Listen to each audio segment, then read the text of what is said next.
Hello friends, welcome back to my channel. எல்லோரும் எப்படி இருக்கீங்க? நாங்கள் ரொம்ப நல்லா இருக்கோம். நீங்கள் பார்த்துட்ருக்கிறது ராதிமா கிச்சன் குக்கிங் சேனல். இன்னும் சப்ஸ்கிரைப் பண்ணலைன்னா ராதிமா கிச்சனை சப்ஸ்கிரைப் பண்ணிடுங்க. பக்கத்தில் பெல் ஐக்கான் இருக்கும், அதை கிளிக் பண்ணிக்கோங்க.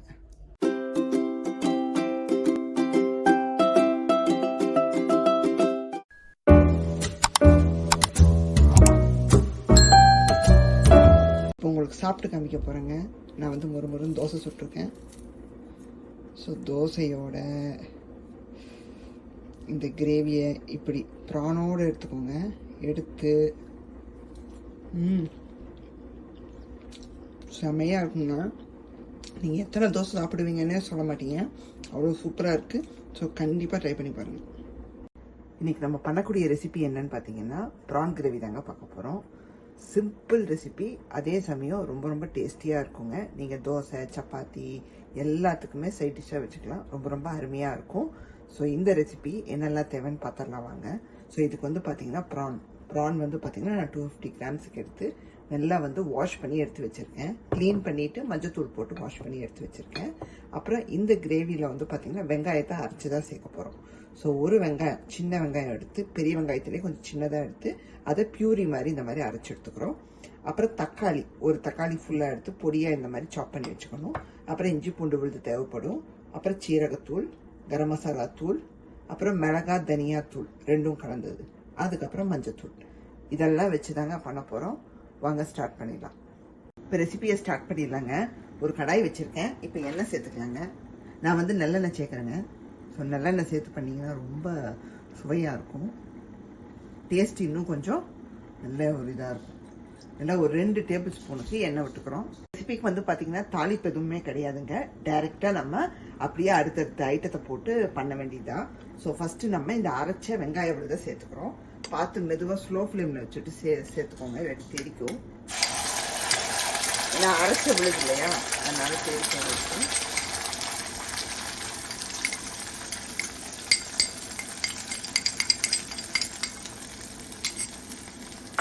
வெங்காய விழுதை சேர்த்துட்டு நல்லா உங்களுக்கு வதங்கி வரணுங்க. வெங்காயத்தோட காட்டெல்லாம் போய் நல்லா வதங்கி வரணும். வதங்கும்போது உப்பு சேர்த்துக்கலாங்க. நமக்கு வந்து நல்லா குயிக்காக வதங்கி வந்துடும். இப்போ ரெசிபிக்கு தேவையான உப்பு நான் இதுலேயே சேர்க்குறேன். ஸோ உரப்புக்கு தக்குன மாதிரி சேர்த்துக்கோங்க. நமக்கு பார்த்தீங்கன்னா வெங்காயம் நல்லா வதங்கிடுச்சு. அந்த தண்ணி எல்லாம் போய் நல்லா வந்து சுருண்டு வந்துடுச்சு. இப்போ நம்ம தக்காளி சேர்த்துக்கிறோம். நல்லா பொடியாக வெட்டின தக்காளியெல்லாம் சேர்த்து நல்லா பஞ்சு மாதிரி நம்ம வதக்கி எடுத்துக்கிறோங்க. சேர்த்து வதக்கிட்டு இருக்கோம். இதுக்கிடையிலேயே வந்து இஞ்சி பூண்டு விழுது சேர்த்துடலாங்க. இது வந்து வெங்காயம் வதங்கி முடிக்கிற ஒருத்தர நீங்கள் சேர்க்கணும். நான் மறந்துட்டேன். ஸோ அதனால இப்போ தக்காளி போட்டு வதக்கிட்டு இருக்கும்போது நான் சேர்க்குறேன். ஒன்றும் தப்பு கிடையாது. பட் நமக்கு இப்போது தக்காளி இஞ்சி பூண்டு விழுது எல்லாமே சேர்ந்து நல்லா பச்சை வாசம் போக வதங்கி வரட்டுங்க. தக்காளி வந்துருச்சான்னு பார்த்துடலாங்க. நான் மூடி போட்டு வச்சுட்டேன். ஸோ தக்காளி நல்லா வதங்கி வரட்டும்னு. தக்காளி நல்லா வதங்கி இருக்கு. ஸோ இப்போ மசாலா பொடியெல்லாம் சேர்த்துக்கலாங்க. என்னென்ன பொடின்னு ஆல்ரெடி சொன்னதாங்க. சீரகத்தூள் சேர்த்துக்கிறோம் ஒரு 1/2 டீஸ்பூனுக்கு. அப்புறம் கரம் மசாலா தூள் ஒரு 1/2 டீஸ்பூன். அதுக்கப்புறம் பார்த்தீங்கன்னா மிளகா தனியா ரெண்டும் கலந்ததுங்க, அது ஒரு 1/2 டீஸ்பூன். அதுக்கப்புறம் மஞ்சத்தூள் ஒரு 1/2 டீஸ்பூன் சேர்த்துட்டு மசாலா வாட போகிற அளவுக்கு ஸ்லோ ஃப்ளேமில் வதக்கிக்கலாங்க, இல்லாட்டி அடிக்கடி பிடிச்சிரும். இந்த மசாலா பொடி போட்டு நல்லா வதக்கி விட்ட பிறகு இப்போ கழுவி வச்ச ப்ரான்ஸை உள்ள சேர்த்துருங்க.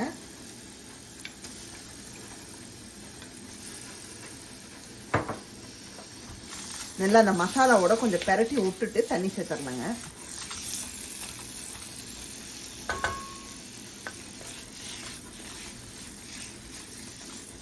தண்ணி சேர்த்துக்க போகிறோம். ப்ரான்லேருந்தே கொஞ்சம் தண்ணி விடும், அதனால பார்த்து சேர்த்துக்கோங்க. நீங்கள் வந்து எதுக்கு தொட்டுக்கிறீங்களோ அதுக்கேற்றபடி நீங்கள் தண்ணியை பார்த்து விட்டுக்கோங்க. இப்போ தோசைக்குன்னா நமக்கு எப்படி வேணும், சப்பாத்திக்குன்னா எந்த மாதிரி வேணும்னு பார்த்து சேர்த்துக்கோங்க. நல்லா வந்து தண்ணி ஊற்றிட்டு கலந்து விட்டுட்டு இப்போ லிட்டு போட்டு மூடிடுறோம். கொஞ்சம் அந்த ப்ரான்ஸ் வெந்து அந்த மசாலாவோட இதாகி வரட்டுங்க. பார்த்தீங்கன்னா மசாலா போட்டு நல்லா கலந்து விட்ட பிறகு மூடி வச்சிட போகிறேன். ஸோ நமக்கு வந்து ஒரு 4 மினிட்ஸில் நமக்கு ப்ரான் வெந்துடும். வச்சாலும் எப்போ சொல்கிறது தாங்க, திறந்து கொஞ்சம் கலந்து விட்டுருவோம். ஏன்னா நமக்கு ஒரே இடத்துல ப்ரான்ஸ் இருக்கும் இல்லையா, ஸோ அதனால கொஞ்சம் மேலே கீழே அந்த மாதிரி மிக்ஸ் பண்ணி விட்டுறோம். ஒரு வாட்டி திறந்து கலந்துடலாங்க. ஸோ பார்க்கவே கலரு எல்லாம் பார்க்கவே சூப்பராக இருக்குது. ப்ரானும் வெந்துட்டுருக்கு. இன்னும் கொஞ்சம் ரொம்ப முன்னாடியும் எடுத்துடக்கூடாதுங்க, ரொம்ப ஓவர் குக்கும் பண்ணிடக்கூடாது. ப்ரான்ஸு கரெக்டான இதில் குக் பண்ணி எடுத்தீங்கன்னா ரொம்ப நல்லாயிருக்கும். உப்பு காரெல்லாம் செக் பண்ணிக்கலாம் ஒரு வாட்டி. சூப்பராக இருக்குங்க, சீரியஸாக சொல்கிறேன். நல்லாயிருக்கு, எல்லாமே கரெக்டாக இருக்குது, காரம் எல்லாமே. பார்த்தீங்கன்னா நம்மளுடைய ரெசிபி வந்து ரெடி, ஆல்மோஸ்ட் ரெடிங்க. நான் வந்து என்ன பண்ணியிருக்கேன்னா, திறந்துட்டு ப்ரான் எப்படி வெந்திருக்குன்னு அந்த மசாலாவோட சாப்பிட்டு பார்த்தேங்க. சூப்பராக இருக்குங்க, அருமையாக வெந்து அப்படியே வந்து அந்த என்ன சொல்ல அந்த கிரேவி எல்லாம் அதில் போய் நல்லா வந்து இறங்கி அருமையாக இருந்துச்சு. இப்போ ஃபைனலாக ஒன்று சேர்க்க போகிறோம், அது சேர்த்துட்டு நம்ம முடிச்சிடலாங்க. ஸோ நமக்கு மசாலா வாடை எல்லாமே போயிடுச்சு. இப்போ ஃபைனலாக நம்ம க்ரீம் சேர்க்க போகிறோம், இந்த ஹெவி க்ரீம். இது வந்து பார்த்தீங்கன்னா நல்லா ஒரு ஸ்பூனுக்கு சேர்த்துக்க போகிறோம். இதுதாங்க ஹைலைட்டே. சப்போஸ் நீங்கள் வந்து நான் க்ரீம் எல்லாம் ரொம்ப யூஸ் பண்ண மாட்டோம் அப்படின்னா நீங்கள் என்ன பண்ணுங்கள், கோகனட் மில்க் சேர்த்துக்கலாம். அப்படி இல்லைன்னா இந்த கேஷ்யூ பேஸ்ட் இருக்குது பார்த்தீங்கன்னா, அது சேர்த்துக்கணும். அது சேர்த்த பிறகு ஜஸ்ட் ஒரு கொதி வரணுங்க. ஸோ இந்த மாதிரி நம்ம சமைக்கும் போது உங்களுக்கு அந்த க்ரீம் ஆட் பண்ணணுமே பார்த்தீங்கன்னா உங்களுக்கு உள்ளே இருக்கிற எல்லா ஃப்ளேவர்ஸ் நம்ம போட்ட எல்லா விஷயமும் ஒரு மாதிரி அந்த ஒரு டேஸ்ட்டுக்கு கொண்டு போயிருங்க. ரொம்ப ரொம்ப அருமையாக இருக்கும். போட்டு ரொம்ப கொதிக்க வைக்க வேணாங்க, ஏன்னா நமக்கு என்ன சொல்கிறது, ரெசிபி வந்து ஆல்மோஸ்ட் ரெடி ஆயிடுச்சு. ப்ரான் எல்லாம் நல்லா வெந்துருச்சு. இப்போ நம்ம மேத்தி லீஃப், அந்த ட்ரை மேத்தி லீஃப் இருக்குது பார்த்தீங்களா, அதை சேர்த்து நம்ம க்ரஷ் பண்ணி இறக்கிற போகிறோம். நீங்கள் கொத்தமல்லி இருக்குன்னா கொத்தமல்லி சேர்த்துக்கோங்க, பட் இது சேர்த்து பாருங்கள், ரொம்ப ரொம்ப நல்லாயிருக்கும். இது இல்லாதவங்க கொத்தமல்லி சேர்த்துக்கலாம், ஆப்ஷன் நான் சொல்கிறேன். நல்லா கலந்து விட்டுட்டு இப்போ இறக்கிடலாங்க. இது வந்து பார்த்தீங்கன்னா நான் சொன்ன மாதிரியே தோசைக்கும் நல்லாயிருக்கும், சப்பாத்திக்கும் நல்லாயிருக்கும், பூரிக்கும் நல்லா இருக்குங்க. ரொம்ப ரொம்ப அருமையாக இருக்கும். நீங்கள் ஒரு புலாவ் பண்ணால் கூட சைட் டிஷ்ஷாக இதை வச்சுக்கலாம் நீங்கள். இப்போ ஆஃப் பண்ணிடலாம். ஸோ அருமையான ரெசிபி ரெடி ஆயிடுச்சுங்க. நாங்கள் இன்னைக்கு தோசையோட தான் வச்சு சாப்பிட போகிறேன். இன்றைக்கான ரெசிபி பார்த்துருப்பீங்க, ப்ரான் கிரேவி எவ்வளோ சூப்பராக பண்ணிட்டோன்னு. ரொம்ப ரொம்ப சிம்பிள், குயிக்காக பண்ணிடலாங்க. அது மட்டும் இல்லாமல் தோசை, சப்பாத்தி, பூரி எல்லாத்தோடையும் நல்லாயிருக்கும். இன்றைக்கி வந்து உங்களுக்கு ரோஸ்ட்டோட உங்களுக்கு சர்வ் பண்ணி காமிச்சிருக்கேன். ஸோ நீங்களும் கண்டிப்பாக ட்ரை பண்ணி பாருங்கள், வீட்டில் உள்ளவங்க எல்லாருக்குமே பிடிக்கும். அது மட்டும் இல்லாமல் என் சேனலை பார்த்துட்டு இருக்கீங்க, இன்னும் சப்ஸ்கிரைப் பண்ணலைன்னா என்னோடய சேனலுக்கு கொஞ்சம் சப்போர்ட் பண்ணுங்கள். ராதிமா கிச்சனை சப்ஸ்கிரைப் பண்ணுங்கள், பெல் ஐக்கானை கிளிக் பண்ணுங்கள், கமெண்ட்ஸ் போடுங்க, லைக்கை தட்டி விடுங்க, பிடிச்சிருந்தா ஃப்ரெண்ட்ஸ் ஃபேமிலிக்கெல்லாம் ஷேர் பண்ணி விடுங்க. உங்களை வேறொரு வீடியோவில் சந்திக்கிறேன். பாய், see you in next recipe.